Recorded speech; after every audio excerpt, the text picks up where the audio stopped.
आप सभी का एक बार पुनः MCom final EAFM paper 10th quantitative techniques की क्लास में स्वागत है। आज हम कल से थोड़ा आगे बढ़ते हुए परिमाणात्मक प्रविधियों की प्रकृति, क्षेत्र एवं योगदान की सीरीज में आगे बढ़ते हुए परिमाणात्मक प्रविधियों के बारे में और जानकारी लेंगे।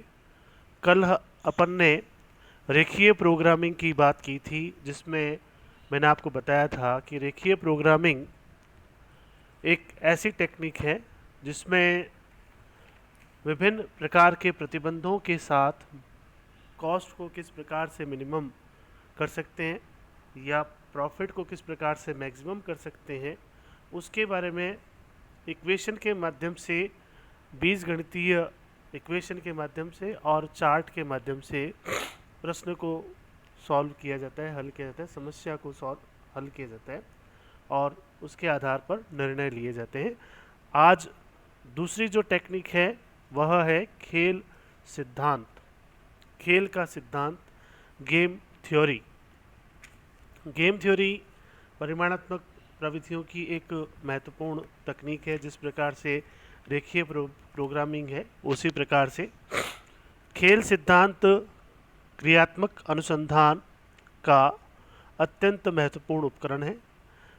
सन 1944 में वान न्यूमन तथा मॉर्गेस्टर्न द्वारा परस्पर विरोधी स्थितियों वाली अनेक समस्याओं को हल करने का एक नवीन दृष्टिकोण प्रस्तुत किया था, जिसे उन्होंने अपनी प्रसिद्ध पुस्तक the theory of games and economic behaviour में इस सिद्धांत को खेल सिद्धांत कह करके पुकारा था। अर्थात खेल सिद्धांत एक ऐसी थ्योरी है जिसमें विभिन्न प्रकार की विपरीत स्थितियों वाली परिस्थितियां होती हैं, विरोधी परिस्थितियां होती हैं। यानी कि यदि आप किसी वस्तु की कीमत में कमी करते हैं तो उसकी मांग में वृद्धि होना एक तरह से एक सकारात्मक संबंध बतलाता है। लेकिन कई ऐसी कंडीशंस होती हैं जिसमें ये करो तो ये नहीं होगा, ये करो तो ये नहीं होगा, मतलब उन दोनों में से किसी एक का सिलेक्शन करना पड़ता है और उसमें से कौन सा बेस्ट सिलेक्शन हो सकता है, उसके बारे में एक दृष्टिकोण वॉन न्यूमैन तथा मॉर्गेस्टर्न द्वारा सन 1944 में प्रस्तुत किया गया था, जिसे खेल सिद्धांत कहकर पुकारा गया है। खेल सिद्धांत यह प्रदर्शित करने का प्रयत्न करता है कि किसी व्यवसायी अथवा फर्म के लिए कार्य करने की सर्वश्रेष्ठ विधि कौन सी है। जिस प्रकार खेल में दो प्रतिस्पर्धी होते हैं, उसी प्रकार से खेल सिद्धांत में भी दो प्रतिस्पर्धी होते हैं और उन खिलाड़ियों को दो व्यापारी, सरकार और श्रमिक, श्रमिक तथा प्रबंधक आदि कहकर पुकारा जाता है। इस सिद्धांत की यह मान्यता होती है कि दोनों पक्ष अपने हित की रक्षा करने का प्रयास करते हैं। प्रत्येक पक्ष के पास कुल कुछ युक्तियां रहती हैं जिन्हें व्यू रचना कहा जाता है अथवा प्रतिकार करता है। इन युक्तियों द्वारा प्रत्येक पक्ष अपने लाभ को अधिकतम तथा दूसरे पक्ष के लाभ को न्यूनतम करने की चेष्टा करता है। जिस प्रकार खिलाड़ी सदैव अपनी प्रतिद्वंदी की व्यूहरचना को नष्ट करता हुआ अपने लाभ को अधिकतम करने तथा हानि को न्यूनतम करने का प्रयास करता है एवं प्रतिद्वंदी के साथ लाभ की न्यूनता और हानि की अधिकता करने का प्रयास करता है, ठीक उसी प्रकार से प्रत्येक प्रबंधक अपने व्यवसाय में ऐसी परिस्थितियों का निर्माण करता है जिनसे कि प्रतिस्पर्धी व्यक्ति अपने समूह अथवा व्यू रचना के होते हुए भी अपने लाभ को अधिकतम तथा हानि को न्यूनतम कर सके। तो इस प्रकार से खेल सिद्धांत जो है वह इस प्रकार की परिस्थितियों का आकलन करता है जिसमें दो खिलाड़ी, दो व्यापारी या सरकार और व्यापारी अथवा श्रमिक और प्रबंधक, इनमें आपस में कौन क्या कर सकता है, अर्थात जैसे जिस प्रकार से शतरंज के खेल में सह और मात चलती है, उसी प्रकार से इसमें भी सह और मात चलती है। और हानि को, प्रतिद्वंदी की हानि को अधिकतम करना और अपने लाभ को अधिकतम करना, ये दोनों प्रयास दोनों ओर से बराबर चलते रहते हैं। और इस प्रकार खेल सिद्धांत में जिस प्रकार से जीत जो है एक मुख्य आधार होता है, उसी प्रकार से खेल सिद्धांत का भी मुख्य आधार जो है वो जीत होता है। यानी कि जो व्यक्ति अपने लक्ष्यों को पूरा कर लेता है, वह व्यक्ति, वह खिलाड़ी जीत जाता है। इसी प्रकार से तीसरा जो है मेथड, वह है प्रतीक्षा सिद्धांत। प्रतीक्षा रेखा सिद्धांत, वेटिंग लाइन और क्विंग थ्योरी। प्रतीक्षा रेखा सिद्धांत भी क्रियात्मक अनुसंधान का एक महत्वपूर्ण साधन है। इस सिद्धांत का उपयोग सेवा सुविधाओं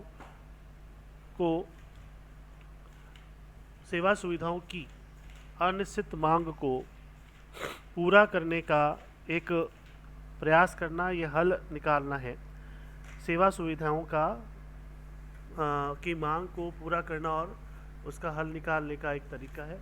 आप अपने दैनिक जीवन में अनुभव करते हैं कि बहुत सारे ऐसे काम होते हैं जो सेवा सुविधाओं से जुड़े हुए होते हैं। जैसे नाई की दुकान है, नाई की दुकान में अगर बाल काटने वाला एक है और आने वाले व्यक्ति लगातार आते जाएंगे, तो दूसरे व्यक्ति का नंबर आने में टाइम लगता है, अन्य व्यक्तियों का नंबर आने में टाइम लगता है। तो एक ऐसा सिस्टम स्टैब्लिश किया जाता है कि ग्राहक को कम से कम प्रतीक्षा करनी पड़े और जो अपना लाभ जो है वो अधिक से अधिक हो। अगर मान लीजिए नाई ज़्यादा है और व्यक्ति कम है, तो उसकी कॉस्ट ज़्यादा आ जाएगी।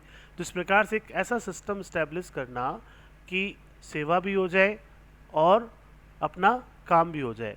तो इस प्रकार से यह जो सिद्धांत है वो प्रतीक्षा रेखा सिद्धांत जो है वो सेवा सुविधाएं प्रदान करने वाली संस्थाओं पर लागू होता है। जिस प्रकार से एक मैकेनिक है, मान लीजिए वो मैकेनिक अगर कोई मशीन एक दिन में ठीक कर सकता है और उसके पास यदि एक दिन में एक ही मशीन आती है, तो वो आराम से अपनी सुविधा और सेवा कर सकता है। अगर उसके पास एक दिन में 5 मशीनें आ जाएं, तो निसंदेह रूप से वह सभी को संतुष्ट नहीं कर पाएगा और उसे अन्य व्यक्ति को रखना चाहिए। तो ये प्रतीक्षा सिद्धांत जो है, प्रतीक्षा रेखा सिद्धांत जो है, वह हमें बताता है कि प्रतीक्षा के समय को न्यूनतम किस प्रकार से किया जाए ताकि कुल लागत भी कम से कम रहे और लाभ जो है वह अधिक से अधिक रहे। यह सिद्धांत इस मान्यता पर आधारित है कि मनुष्य उस ओर आकर्षित होता है जो सुगमता से उपलब्ध नहीं हो सकती। जीवन के प्रत्येक क्षेत्र में प्रतीक्षा का बहुत महत्वपूर्ण स्थान है। प्रतिदिन हमें अनेक कार्यों की प्रतीक्षा की महत्ता के दर्शन होता है। उदाहरण स्वरूप दूध विक्रय स्थल, मिल्क बूथ में दूध लेना हो अथवा बस रेल यात्रा के लिए प्रतीक्षा करनी हो, सिनेमा का टिकट लेना हो, राशन की लाइन हो, तो प्रतीक्षा कराने वाले व्यापारी तथा व्यापारियों के हित में है, परंतु यह लागत भी बढ़ा देता है। व्यापारियों द्वारा ग्राहकों को बिना नाराज किए नियत समय तक प्रतीक्षा करनी होती है। प्रतीक्षा की अवधि अधिक होने पर ग्राहक अन्यत्र जा सकता है, इसलिए इस बात का भी विशेष ध्यान रखना पड़ता है।